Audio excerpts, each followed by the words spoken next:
Hi crafters, Raquel here with Paints and Glitter. I am coming along today to share with you how you can make a quick and easy card using leftover bits of dies and maybe sentiments that you have laying around. If you're anything like me, there's always a bit of leftover cuts from die cutting for different projects or maybe ideas that you changed your mind on halfway, and I do it all the time. So what I do is I save those little bits and pieces in little photo boxes like this one. This is just one of many examples. The better way, of course, to organize these scraps is, in my opinion, to separate them by color if you can. You can get these little boxes or larger ones from different stores online or sometimes local retail stores, but I'll go ahead and link below the sources that I have. So you're going to see in this video how I made this adorable little card using just scraps from this little box. They do come from several different die sets. So the idea, of course, is to use what you have. And for this, I have used some Nuvo embellishment mousse as well as drops. The mousse that I used was lilac lavender, just happens to be one of my favorites. I applied it with this brush here. This is a really beautiful application brush from Tonic Studios that you can use that will give you whether you want a very soft finish or a more intense finish for your mousse, and that's right on the background. As you can see, I still have to place my little sentiment insert on the inside. But to top off the card, I also use Nuvo crystal drops in the color Seashell Pink, and that just happened to be on my table, to be completely honest. So that's what topped off the little flowers, as well as the little strips that you see up here and down here. Then along with that, I use the glitter gloss pen. This is a clear aqua shine pen from Tonic Studios that I used on only 3 little pieces of card there. The ticket you see in the background I had previously colored with other sprays and powders from Tonic Studios, so the combination is just whatever was left over from that previous project. The same goes for these other little flowers here. Those had previously been sprayed. This is also the stencil that I used to create my background, and that came with a beautiful card die set. And along with that, I think, yeah, the other items were, this was left over from the Christmas bauble. This was from the Eternal Love Lantern. The outer edge I cut with a die set that is meant to cut out card bases. And it does measure 5 by 5 if you're interested. So following will be the tutorial. I hope that you do enjoy it. So to begin, of course, you want to equip yourself with all of the little die cuts that you intend on using on your card. To get myself started here, I took the embellishment mousse along with this pretty little stencil, and I've applied it onto a piece of square card, as I had mentioned.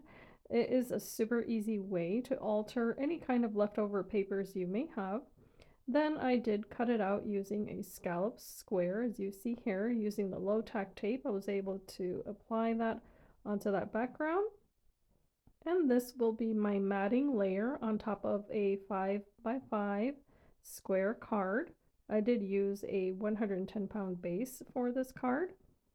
Then once I have that situated, I decided to take the smaller little leftover piece, which was this little scalloped rectangle, and just add a bit of shine along the edge using this clear Nuvo pen. It's again another easy way to alter a die cut and just add a little more interest to it. I'm going to be applying this to the center of my card, so I'm going to try to center it as best as I can. And what I had left over here were these pink strips of paper. They did come from the latest mini album release from Tonic Studios. They were meant to decorate the edges of the pages, and I love the texture on them. And because I did have a total of 4, and this is what would be considered a repeat pattern, then I try to place the largest ones closest to that center die cut, and then the smallest one closest to the outer edge of the card.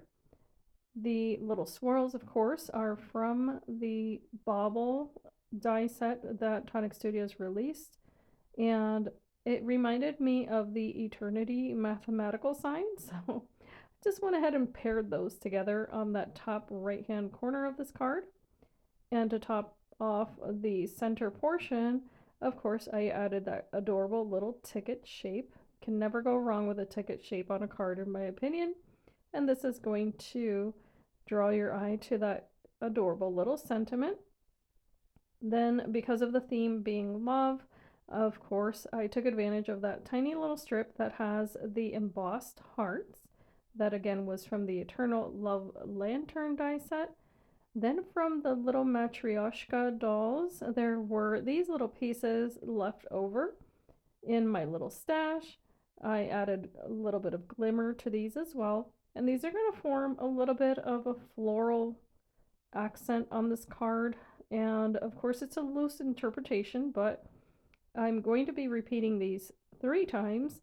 And that is something that you're going to notice perhaps on this card is that, for instance, the gold elements are repeated 3 times, the white, and then the pink. So that's an easy way to add balance to a card, is to try to repeat the same elements in, whether it be in groups of 3 or groups of 2 if you can. And it will give you a better finish to your cards. So that's kind of like a little secret there that you can use. Then lastly here, I'm topping off that larger and more muted flower, if you will, with the little pink flowers that I had left over in this glitter card. I didn't have 3 of those, so what I did was that I supplemented that with the just regular card layers on top, along with some other little flowers that I had left over.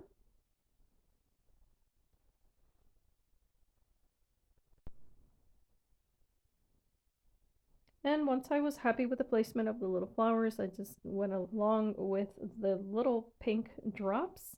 These are crystal drops, but of course in the Nuvo range there are glitter drops, there are vintage drops that will give you a matte finish, and you can take a peek on the Tonic Studios websites if you would like to see all of the different types of color drops that you can use to complement your projects.